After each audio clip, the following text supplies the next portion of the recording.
I'm presuming you're here to talk about hot penny stocks. Good choice. I'm John Zidar. This is On Top and Hot, and today is Wednesday. It's November 13th. Now, lucky us, we get to actually talk about a hot penny stock today. We haven't been looking at a lot of hot penny stocks here recently, and I miss it. I know you do, but I miss it too. See, I'm a day trader. I trade penny stocks every single day. Stocks under $5 that you can find on every single market. And as I'm trading, I'm looking for hot penny stocks to share with you. Stocks that have potential to make us money. Well, I got one for us today, and I'm quite excited about this. This is CDZI Inc., ticker CDZI. Now, you know me. I'm a day trader for the most part. I do swing trade, but I'm a day trader for the most part. Like to get in, get out of these stocks quick, take my gains. And I'm sure CDZI will perform like that for us. She's got a lot of catalysts I'm going to share with you. But honestly, I'm looking at CDZI for a long hold. There's a lot of companies I've looked at, AI, quantum computing, some new gadget, some technology, but I don't know how these are going to change and evolutionize. I don't know who's going to be here the longest, what company to look at. It's a little confusing and daunting. But this company, they're dealing with something we all need. We've always needed it. We're always going to need it. Water. No, I'm not talking about bottled water. Good guess, though.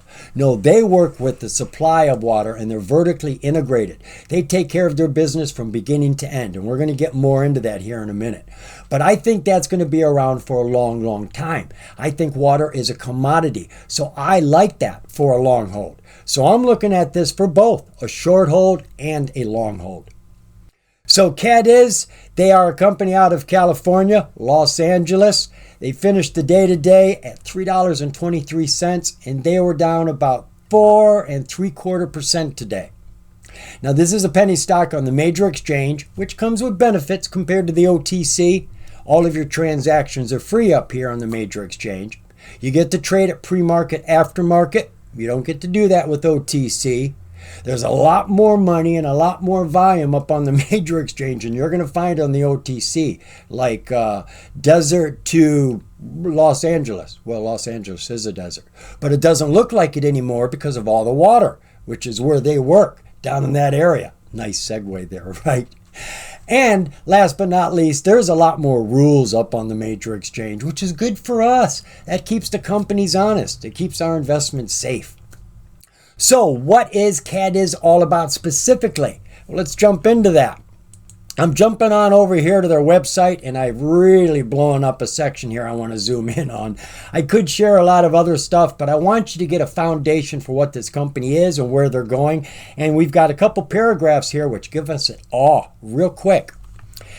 In the early 1980s, a hydrogeologist named Mark Liggett was examining satellite imagery from NASA when he discovered the signs of a large aquifer under the Mojave Desert, just outside of Cadiz, California. In 1983, the existence of the aquifer was confirmed, and Cadiz's mission began. In the early 90s, Cadiz secured the first permits and approvals to capture groundwater before it was lost to evaporation and put it to beneficial use for agriculture. They started farming over 9,600 acres. In 1998, CADIZ began an environmental review and permitting process to authorize the use of the Cadiz aquifer as groundwater storage bank to store surplus water from the Colorado River, which began the Cadiz Water Project. In 2008, they purchased a 99-year lease of land along the California-Arizona Railroad to build a 43-mile water pipeline that connects their groundwater storage bank to the Colorado River Aqueduct. Then in 2011, they purchased the first stretch of a 220-mile pipeline from El Paso, natural gas, and completed purchase of the entire pipeline in 2020. They are currently in the process of converting the pipeline for transportation of water. This is the first known project converting a fossil fuel pipeline to transport water. In 2022, they acquired ATEC Systems, a water filtration technology company, which will allow CADIZ to bring scalable, low-cost filtration to local water supplies. So you're talking about a company that has an aquifer out there in the Mojave Desert where they have found water. That's their supply. They're getting more water from other rivers and storing it, as far as I can tell, in their aquifer. They've got pipelines to distribute that water to where they need it to go. They have a company that is treating that water to clean it up, and then they're dispensing it to the ultimate consumer. What a business! Everybody needs water. This is something, no matter who you are, where you are, it's a commodity. And as pollution and concerns about pollution grow and grow, water becomes a very big issue. There's a lot of things that's bothering water. So whoever is in control of water is going to have a lot of control as far as I'm concerned. And I think these sort of companies are going to be around for a very, very long time. Now we've got some news to take a look at here. Catalytic news, if you will. I have only gone back here to October. This is the 22nd. CADIZ's A-Tech Water Systems, the new company they just got, wins a $1.6 million new sales contract. They tell us here that the company announced that its operating subsidiary, A-Tech Water Systems, was awarded 3 new sales contracts totaling $1.6 million. These are for arsenic, iron, and manganese filtration systems. These systems will be delivered in 2025. Since CADIZ acquired A-Tech's assets in 2023 for $2 million, A-Tech has experienced rapid growth in orders in 2024. CADIZ continues to expect gross A-Tech segment revenues to reach $15 million for this year, 2024, and anticipates strong segment growth in 2025. The next piece of news came out one day later, the 23rd. CADIZ and RIC Energy partnered to build the largest hydrogen production facility in California. Folks, this is huge news as far as I'm concerned. Hydrogen is going to be king. Water is forever. We all need water. We've always needed water. We always will. Energy is the other thing we seem to always need. Nuclear provides a lot of it for us. It is king. It is clean. It is a lion in a cage, but it's doing its job. But we need more. And I do believe hydrogen is going to be the next primary source of energy. In California is a great place to be building it. The hydrogen facility at CADIZ Ranch site is to use 100% solar power to produce 50 tons of green hydrogen per day to full zero-emission trucks, cars, and electricity. The company has entered into an agreement to build California's largest green hydrogen facility at CADIZ Ranch in the Mojave Desert. Under the agreement, CADIZ will supply land and water to RIC Energy for the creation of industrial quantities of 100% green hydrogen using solar energy. Rail lines, pipelines, and interstate highways that intersect CADIZ Ranch will deliver green hydrogen to Southern California markets to fuel zero-emission trucks, cars, and electric generation.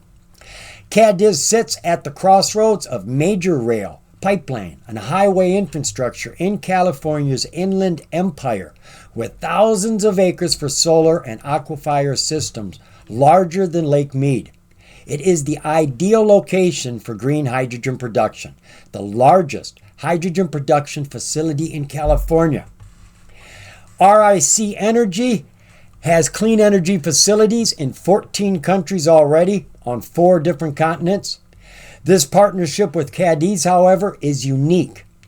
This is in a single location that is close to roads, train lines, and pipelines, and has all the water, land, and sunlight right at hand to build and operate what they will need.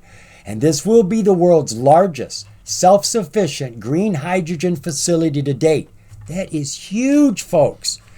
When operating at full capacity, the clean energy facility will produce 50,000 kilograms of hydrogen per day to fuel zero-emission trucks and cars, as well as be able to supply to many other California industries currently using fossil hydrogen. Absolutely. They're moving forward, folks. Then here, at the beginning of November, the company announced a $23 million registered direct offering. They did put more shares on the market, about 7 million of them, I believe it was, and they got $23 million for it. That's good for them. It did raise our float a little bit, but now they've got some solid cash to be working with. And the most recent piece of news here, which adds on to the last piece of news, CDZI to purchase 180 miles of new pipeline assets. They tell us here the company announced it has entered into an agreement to purchase 180 miles of steel pipe from its terminated Keystone XL pipeline project. The company plans to use the steel pipe for the construction of a pipeline network connecting the company's groundwater bank in the Mojave Desert to major water networks in southwestern U.S. The 180 miles of new steel pipe will be added to the company's expansive portfolio of pipeline assets, including the 220 miles of existing pipeline acquired by the company from El Paso Natural Gas in 2021. Now, this was interesting. I almost missed this down here at the bottom. In October, the company announced it had entered into a letter of intent with one nonprofit investment fund for a prospective investment of up to $150 million for the construction, ownership, and operation of the Mojave Groundwater Bank. Under the terms of the LOI, the fund, along with other nonprofit and public sector investors, including federally recognized Native American tribes, will provide up to $401 million of equity capital to acquire assets and fund the construction of facilities for the Mojave Groundwater Bank, presently estimated in the amount of $800 million. So we have got lots of backing, folks. We have one investor bringing in $150 million. Multiple investors together are bringing in $401 million. You have native tribes who are getting involved. To me, this is really, really big. Water and hydrogen. It's the two things I believe in the most right now, honestly do. So this company is truly golden to me right now. All right, with all the catalysts going on, what sort of relative volume do we think the company's got? Well, that's surprising. I mean, good. It's up like 100% almost. That's looking good. Okay, about 80%. But they're small numbers. I'll grant you that. On the NASDAQ, being under $1 million is under the radar, especially in the Trump administration, right? But who knows where that could go? I mean, all Trump has to do is put some stamp of approval on hydrogen or some water thing, and he's doing a lot of stuff. This thing could just burst. So right now, we are getting more attention, but she hasn't exploded yet. Now, as a person looking at it for a long hold, I just want to see steady growth. And the charts look like that to me. But as a person looking for a quick gain, I do want to see some explosive growth. But I think it's still going to come because we've still got more to look at. Yes, we do. We haven't covered all the catalysts yet. Share structure. First time I've looked at this, to be honest. All right, outstanding shares. We have got 68 million outstanding. I don't know what the insiders own. I'm sure they own something. Subtract that from the outstanding share count. That's going to give you your float, your unrestricted shares that are on the market. So we're going to have a float lower than 67 million. Could be considerably less. Now, they did just add 7 million. I don't think that's been added on yet. So we're probably closer to 74, 75 million shares, which still, under 100 million is great. I've always said this. If you can find a float that's under 100 million, you're doing good. So if you can find outstanding share count under 100 million, you know your float's under 100 million, can't be higher than the outstanding share count, we're doing good. So this is looking pretty decent to me. We've got a pretty decent market cap here. We're crouching in on $250 million. We're at 230 million. Taking a look at our financials. Let's not forget we've got to add 3 zeros to any of the numbers on any of these charts we're looking at. So we are looking at about $500,000 back in 2020, and they got to keep every bit of that. Didn't cost them anything. Again, another $500,000. Then they tripled that. Lost a little bit of money that year. Cost them $2 million for 1.5.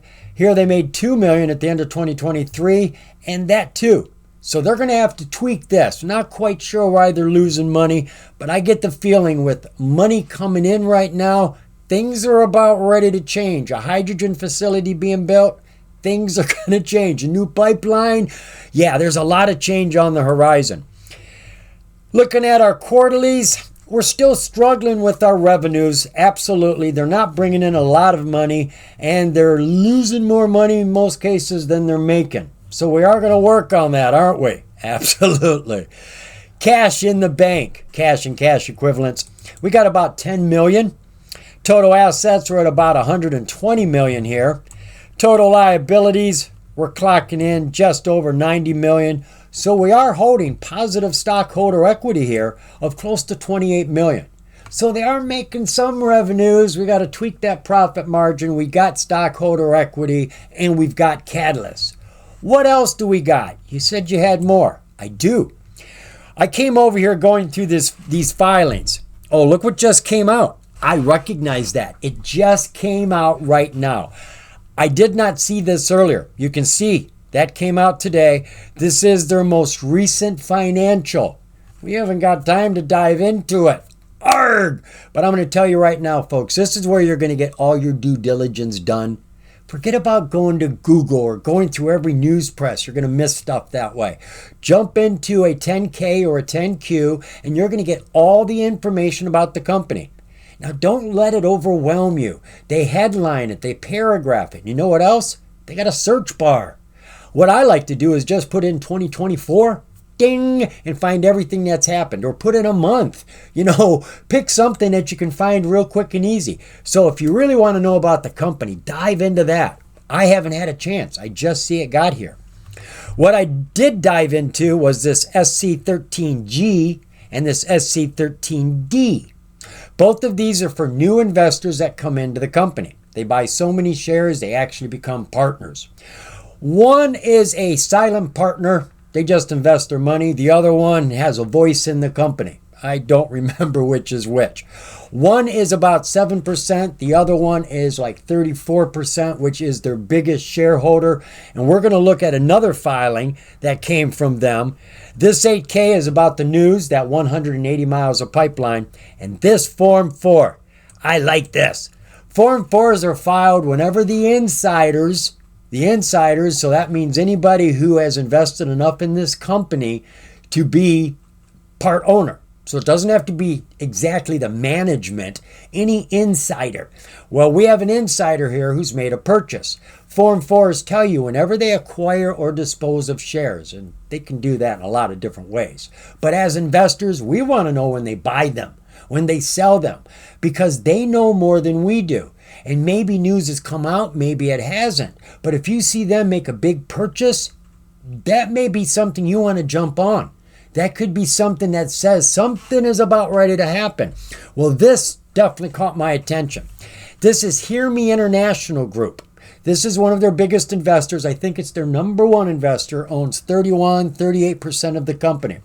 Right there, 10% owner. So they're in the company, right? This was on November 5th. Right here in the center, you will have a code. This P tells me it's a purchase. I'm interested in it. An S would be a sell.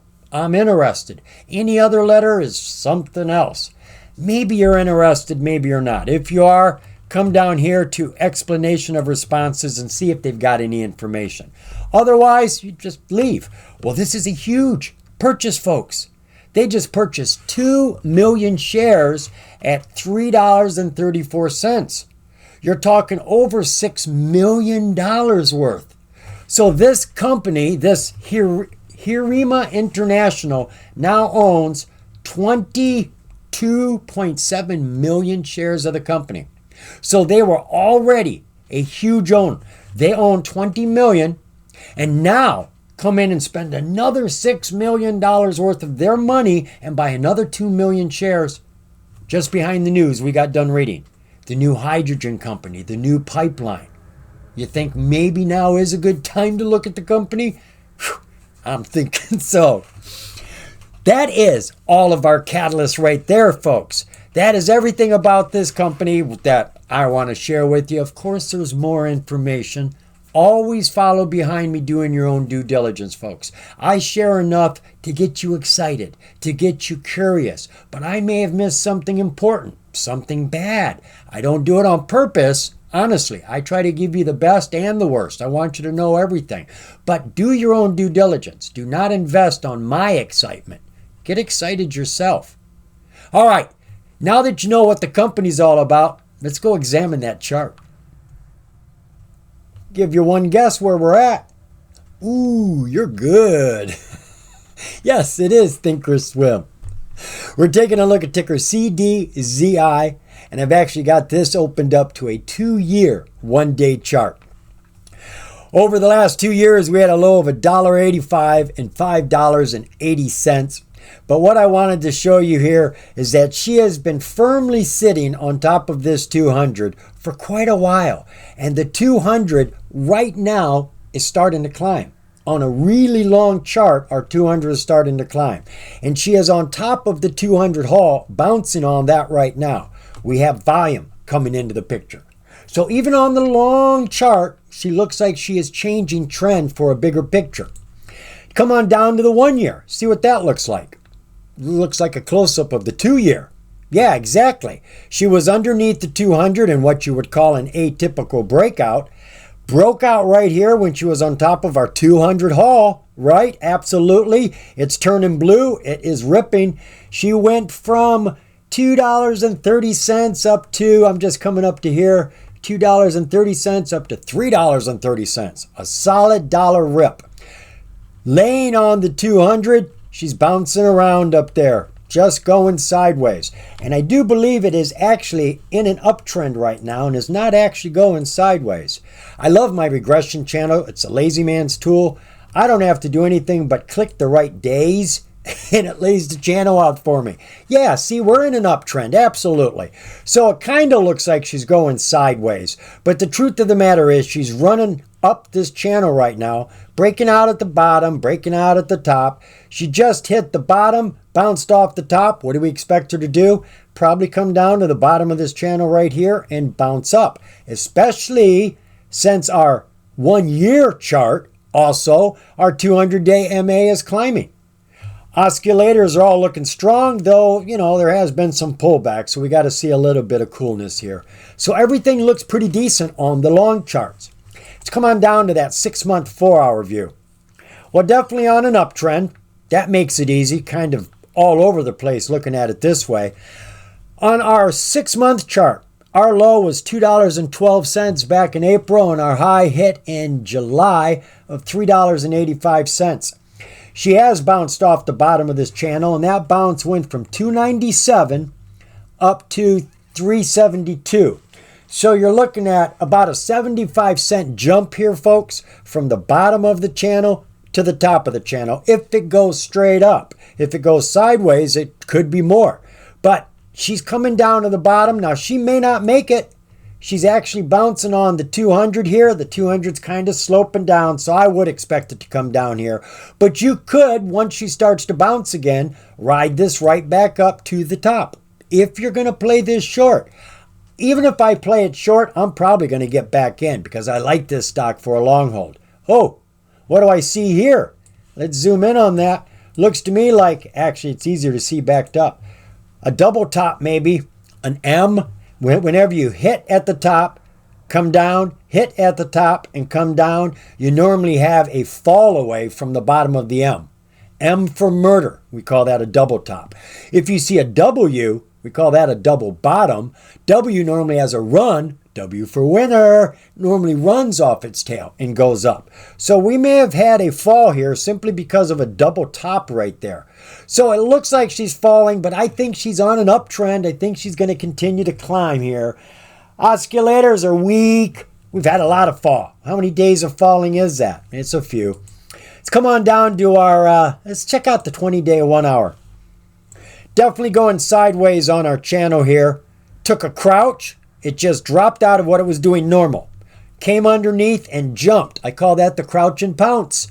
When you're doing something absolutely normal and then for no reason you drop and you hit a low bubble, normally this is a cat squatting down just a few inches before it goes jumping way the heck up. You see it a lot. You watch for it. So you may not be able to catch it here. I'm not saying you buy here. When it jumps and gets over top, back up over top here, you say, oh, look at this. It is jumping. You get in right there. You have your buy all set and ready to go. And boom, you ride this puppy up. And you have a sell order sitting up there ready to sell and take your gains. If you're playing it short, I got nothing wrong playing a stock short. But you better get back in there before it takes off and runs if you're going for a long. After she hit her high, she tried to break out. We hit a high bubble here on top of the channel. She came back down underneath. Here's our center point. You can see she was bouncing on that and broke it here. Not only the center point of our channel, but she also broke our 200. But she's hanging on. You see, it's like a magnet. She's right up underneath, stuck to it like a magnet, a monkey, hanging on, not going anywhere. Long as you hang on to it, you haven't fallen yet. So right now, we could call this a dip. Problem is, all these MAs over her head are coming down. So it's like a lot of water being pushed down on you, and you got to hang on, not get pushed off. Hopefully, it can hold on. Let's see what our oscillators say for pressure. Looks like maybe we have a little hope here with our MACD. No, all oscillators are pushing down right now. So yeah, I'm expecting a roll down right now. There's our 15-minute. She is coming down. So yeah, she's bouncing up and down as she's going uphill. That's what stocks do. They bounce. It doesn't matter if they go sideways. Well, I guess they could flatline sideways. But you never see a flat line climbing. No, there's bounces, boing, boing, boing, up, up, or going down. So we have currently, over the last 5 days, she's been bouncing downhill. But over the long haul, looking at the long chart, she's bouncing uphill. It's all about perspective here, and I'm interested in the long run on this company. They've got a hydrogen company going in down there in Southern California. They've got water being distributed down there in Southern California. You do know that Southern California really is all desert. The only reason it's not a desert is because people know how to move water around and get it around. That's the reason it's not a desert. And this company is doing all of that, and now they're bringing hydrogen into Southern California, which is huge, folks. The population down there and the smog down there, you know they've got the smog. They need clean air. They need hydrogen-fueled cars and buses and trains. This is what they need, and this company looks to be first mover advantage. Maybe there is another hydrogen company down there, but they're not the biggest. So I like CDZI all the way around right now, folks. She is coming downhill right now. So if you really want a hot stock, maybe this isn't for you. I think the catalyst is there. I think the inside buy of 2 million more shares, $6 million more dollars after this news came out, after they already own 20 million shares, says something. He wanted more of this pie. As if 20 million shares wasn't enough, he bought $6 million more. I like that. CDZI. It's got my interest. Has it got yours? Well, good. Now go do some more due diligence. Get yourself excited. Don't let me be the only guy doing it. Remember, the more you know, the more you're going to grow. See you, folks.